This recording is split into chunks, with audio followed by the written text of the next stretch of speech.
Hi everyone, it's Rachel back with the Shades of Orange, and today I'm here to bring you my personal recommendations for where to start with reading the expanded Star Wars universe. I do read a lot of science fiction, and while I don't do a lot of media tie-ins, I am a big fan of Star Wars like so many people out there. And so at this point I've read through, or at least tried to read through, most of the expanded universe, so I'm here to share the good, my recommendations, where to start, where to go, and I will talk a little bit about which ones to skip over. If you're interested in only certain parts of the Star Wars lineage or timeline, I do have some timestamps to skip you around. Otherwise, let's get started. First, let's start with the prequel trilogy and everything that came before in terms of timeline. And yes, I am someone who admits that they do enjoy the prequel trilogy. Don't get me wrong, I definitely know that there are flaws within it, but I do have a soft spot. It's where I started with the Star Wars universe. I was a teenager at the time Attack of the Clones came out, so as I said before, I definitely had a crush on Anakin Skywalker. Don't judge me too hard. So I'm gonna give recommendations if you're wanting to get started from the beginning of the timeline, where I would personally jump in and which ones are worth your time.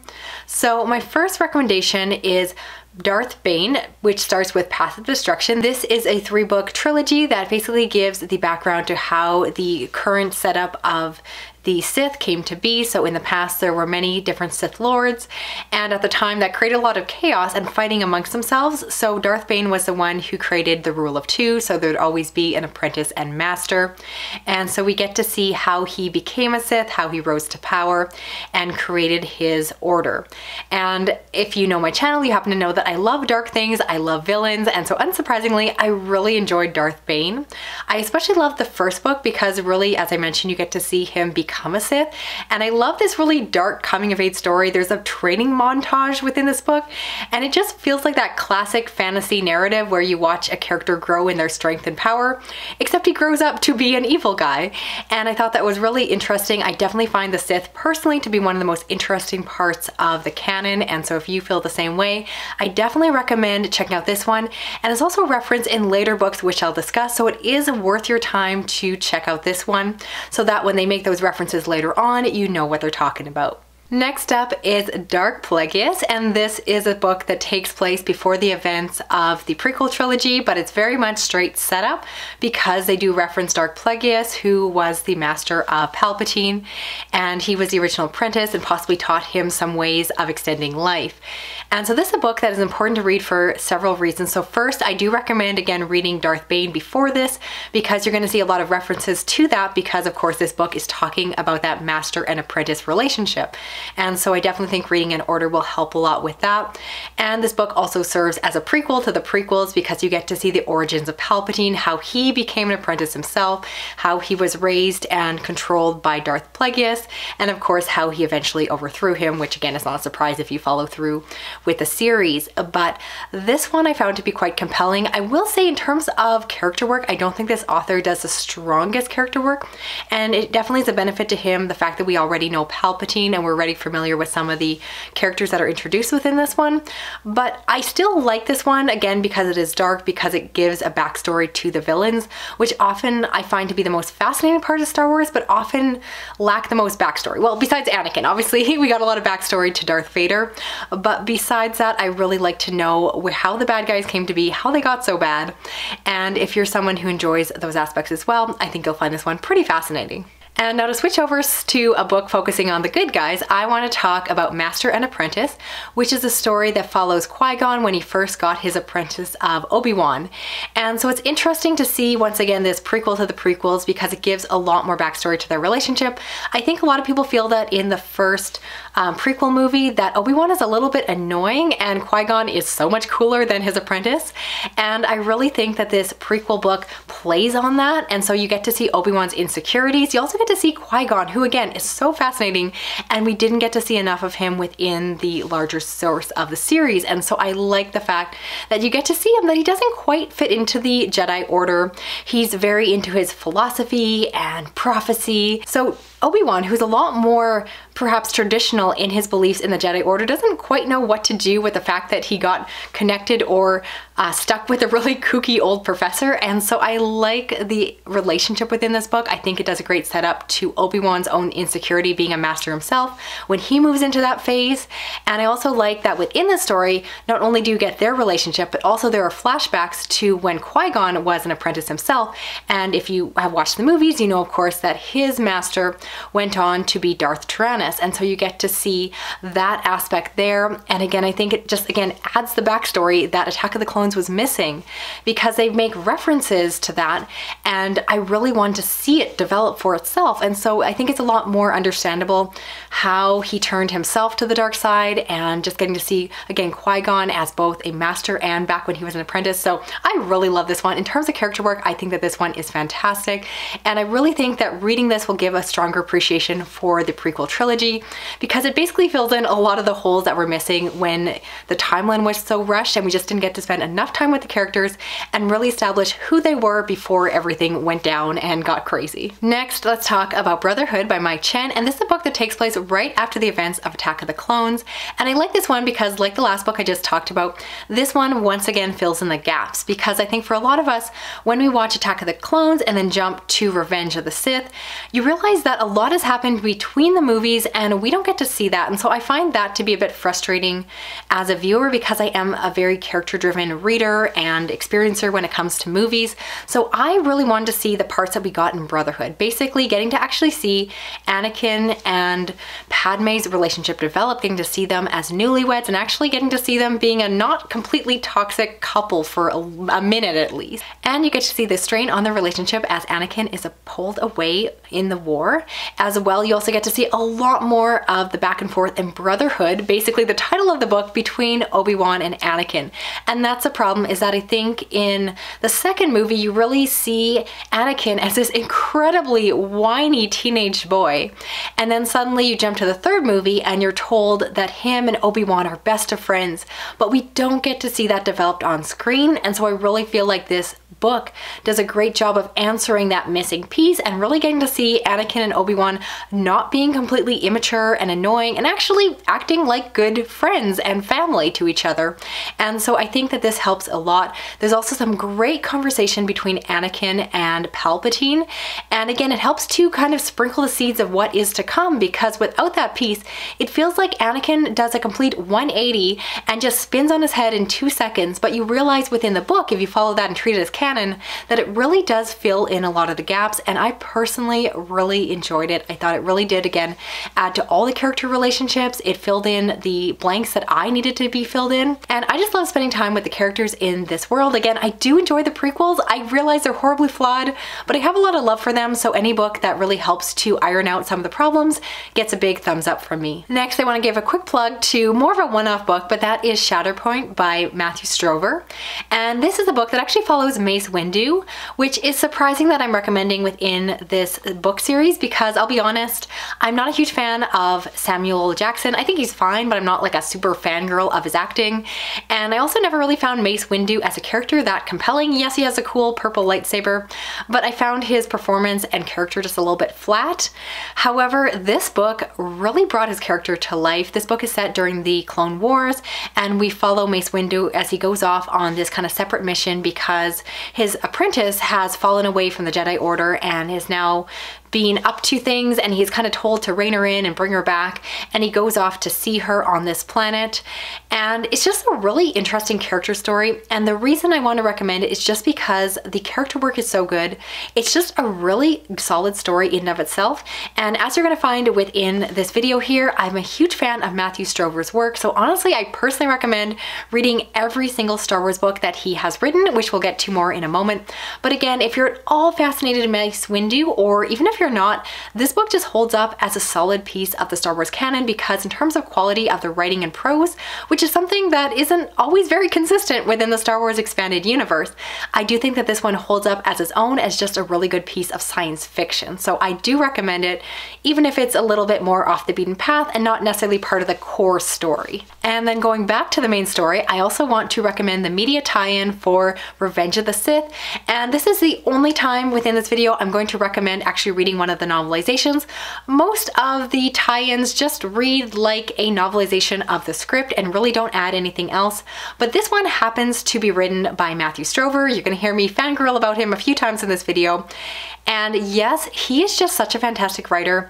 His prose are beautiful, and he takes a movie, which I think a lot of us will admit is horribly flawed, has a lot of plot holes, a lot of character development that doesn't make a lot of sense, and he somehow irons it out and actually makes a lot of those choices feel very forgivable and more understandable. So while this book certainly follows the plot points of the movie, Matthew Strover goes to great lengths to fill in the gaps, to create the motivations, to create extra conversations that help to explain why Anakin did what he did, how he got there.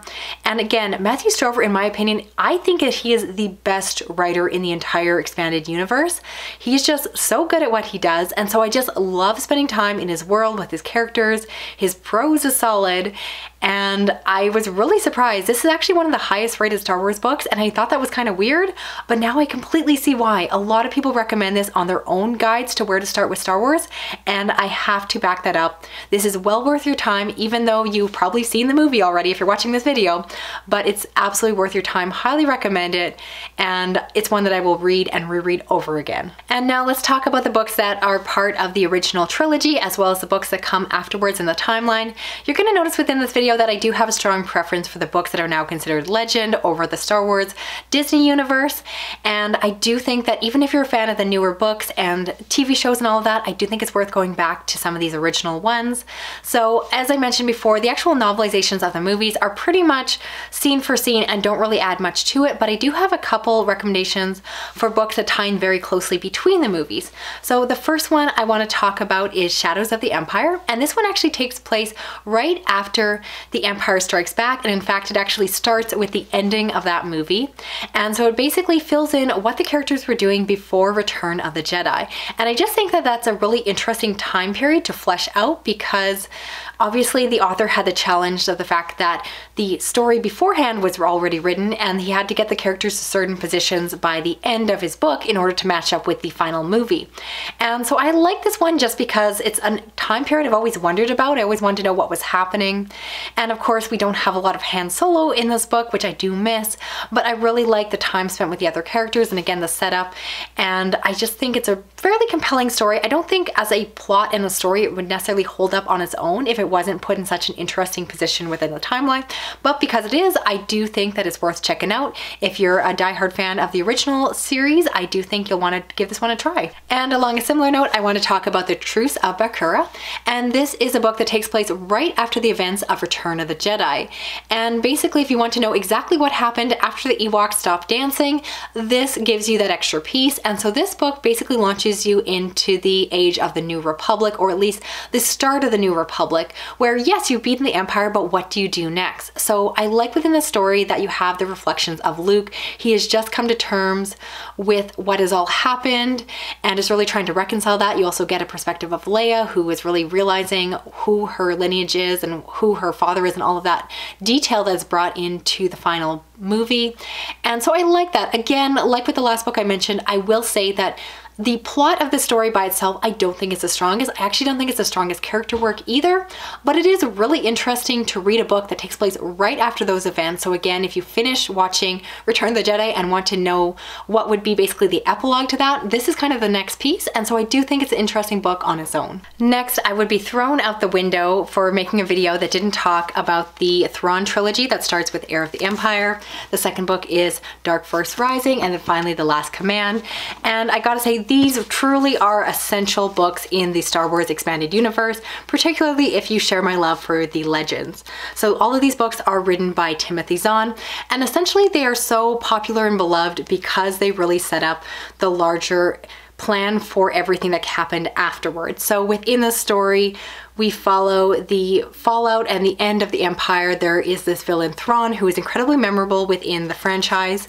And we also get the introduction of Mara Jade, who I won't spoil for anyone who hasn't read the expanded universe, but she becomes a very important character. And I think that her introduction is very interesting. She's not what you would expect if you didn't know this piece of the story. So I like what this book does, or rather this series does, because it really is the bridge point to some of my favorite books in the later part of the timeline. I will admit, and I almost shouldn't admit this on camera because I'm going to get 1,000 downvotes for this, but I actually don't think that Timothy Zahn is the best writer in the Star Wars universe.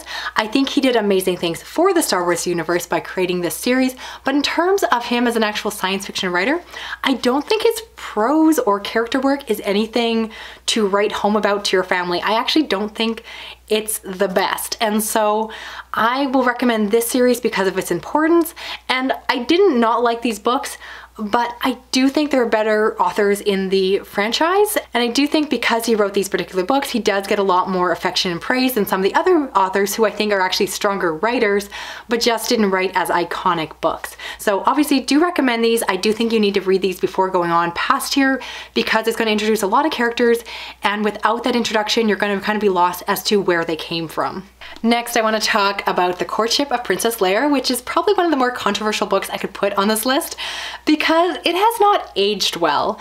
It's not the strongest book in the canon. I don't think it's the greatest piece of writing or character work, but I have such a soft spot for it. It's one of the Star Wars books I've reread the most times, and it's just because I love the story so much. So basically within this one, we follow Leia, who decides to make an agreement to a marriage in order to help strengthen the Republic and to create political ties. However, Han Solo is still in love with her and does not agree with this choice, and so he proceeds to kidnap her and steal her away. So this book, I feel like, has not aged well in the Me Too movement, that it just isn't great. But if you just look past that, you ignore the feminist issues within this book and just enjoy it for what it is. It's a very fun story. Again, it's really out there. There's witches within the story, which doesn't really fit within the Star Wars universe very much. I enjoy it. I think it's fun, but don't get me wrong. I don't think this is like the best Star Wars book ever written, but I do think it's a lot of fun. And I know in the Disney canon, they did create kind of a new story of how Leia and Han got together. I believe it's The Princess and the Scoundrel. I tried to read that one, but it was too romancy. I prefer the original version, so I'm going to stick with this one here. And as a follow-up, I also want to recommend Tatooine Ghost, which is a story that takes place after the last book's events. And essentially, we now have Leia and Han together. And within the story, they have a reason to go to the planet of Tatooine. And there they come across different holo videos that share the story of Shmi and how she came to be, and Anakin's heritage and background that she didn't previously know. And so I really love this book because it's very much a character-driven story that focuses on Leia coming to terms with who her father is, which isn't really reconciled within the movies the same way it is for Luke, because she really never gets to meet him and really only knows him for the evil that he was to her. He destroyed her planet, which had everyone that she loved and cared about, and presumably her adopted parents, who she loved very much and knew to be her parents themselves. So needless to say, this book is really an important piece within the series, and I also like that while it is a book that takes place in the later part of the series, it does tie back to the prequels, and once again I feel like it bridges some of the gap. It really helps to explain what happened to Shmi after Anakin left. Yes, we get like a couple lines within the movie, but you get to see again these holo videos that are letters that she writes to Anakin, and it's just really nice because you get to see that kind of bridged out and a lot of the comparisons between Shmi and Leia. And again, I just think it helps to kind of fill out the blanks in the Skywalker family. So I really loved it. I thought the character work was great, and of course you also get more building of the relationship within Han and Leia's relationship themselves, which thankfully is a little less problematic in this one. Next we have Luke Skywalker and the Shadows of Mindor, another book by, you guessed it, Matthew Strover, one of my favorite authors in this series here. And so this is possibly one of my favorites by him. So within this book, it starts out with Luke requesting this man to do an inquisition into the events that happened on Mindor. You'll find out right at the beginning that there was this terrible massacre or killing or something, and he suggests that perhaps he himself, Luke Skywalker, was responsible for all this. And I like this book because it brings in the question of ethics. The fact is that Luke Skywalker is trying to uphold the values of the New Republic. He is trying to make a better future. However, in order to make peace, there's often the challenge of having to do that in ways that can create bloodshed. And it's kind of the question of, do the means always justify the ends, and so forth. And so this book has some really deep moral questioning within it. I think it has some great complex ideas explored. I love the characterization and development of Luke's character. I think that they finally make him really multi-dimensional. And I love the framing of this story because again, it's told part partially through the eyes of this Inquisitor who is going about trying to decide, is Luke Skywalker guilty of this war crime, or is he innocent? Was he doing the best thing in the position he was in? Or is he just as bad as the Empire that came before? So if you can't tell, I think this book is brilliant. I do think it's a slower book. I did find it honestly a bit hard to get into after the first setup and first couple chapters, but it's worth your time. I think it has one of the best endings of a Star Wars book. I remember reading the ending and like laughing out loud, not because it was funny, but I was like, oh my gosh, Matthew Strover, you are such a brilliant man. I loved it and would just highly recommend this one. I do think it's a great place to go if you just want to check out his work and just read like a one-off story by him, because yeah, I cannot sing this book's praises enough. I really need a copy. Next, we have I, Jedi, which is one of the few Jedi stories that is written in a first-person perspective. And so we follow the perspective of one of Luke's apprentices who is going through the academy. And I like this one. I should mention that it actually does tie in with the X-Wing books, which I'll admit I'm not personally recommending within this video series, but I do think that if you love the X-Wing characters and love that part of the Star Wars universe, they are fun to pick up. I don't think they're the most memorable books, but this book essentially takes one of the characters, and I do think you can just start here because that's what I did. I actually read this book before getting into the X-Wing series. So basically we follow the story from the perspective of this man who was a previous X-Wing pilot and is now going on to study and train to be a Jedi. This story is very much focused on Luke, but I like again that it's told from an outside perspective. And so we don't see Luke as his internal thoughts, but rather get to see him from the outside and the person that he presents to the world. There's also a lot of focus on Mara Jade, which again, I like seeing more of her character development in this one. And I just find this book to be very interesting because again, with that first person perspective, I found it to be very introspective.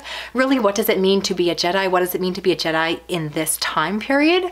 And just a lot of the self-doubt and questioning that really would come about where you don't really know if you're good enough, you don't know if you're meant to be something or if you're just going through the motions. So this book just hit me on a lot of personal levels. I thought it was very well done, great character work, and in my opinion, a little bit underhyped. I don't hear a lot of people talking about it, and I personally loved it. And last, I have to talk about one of my all-time favorite series, and that is the New Jedi Order. So these books take place in the farther future, so we follow the main characters Luke and his wife and their children, as well as Leia and Han are married and have children of their own, and their children have started to be trained to be Jedi themselves, and so we follow them, particularly within the series, which starts with Vector Prime, which is one of the best books, so you do want to start right at the beginning. It does all the setup, is they introduce this new terrifying villain called the Uzang Vong, and these are alien creatures that do not have a sense of the Force, and instead, while every life force is supposed to be touched by the Force, they are empty.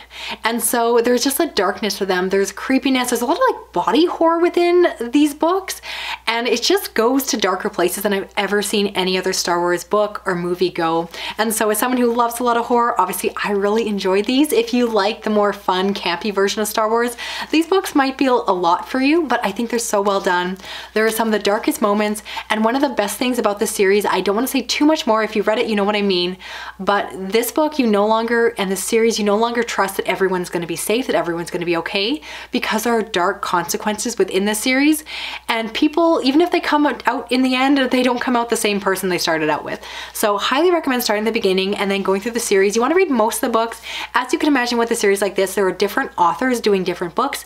And so quality does go up and down. And again, there's certain authors that I find to be a lot better than others. So just to point out a few books that are really key to the series, I do want to recommend Dark Journey, which follows one of the children of the main characters, and as the title suggests, they're going through a dark journey and really just starting to question themselves. They've seen a lot of bad things happen and are really just unsure, and so there's definitely a lot of playing with the potential of going to the dark side and will they go there and all that. And then unsurprisingly, my favorite book of the entire series is Traitor, because it is written by Matthew Strover, and this book is absolutely brilliant. Again, some of the best character work in the entire New Jedi Order series, and it's definitely the high point for me. It's not the last book, and so we do want to continue on from here, but I just feel like he lays the groundwork for some of the best plotting of the series that really brings the series to new levels, and everything that comes afterwards is really built on what happens within this book. So highly recommended. It's so addicting. It's so good. Let's be honest, while I intended this video to be a starting place with where to begin with the Star Wars universe, it's also kind of an excuse for me to gush about one of my all-time favorite authors. So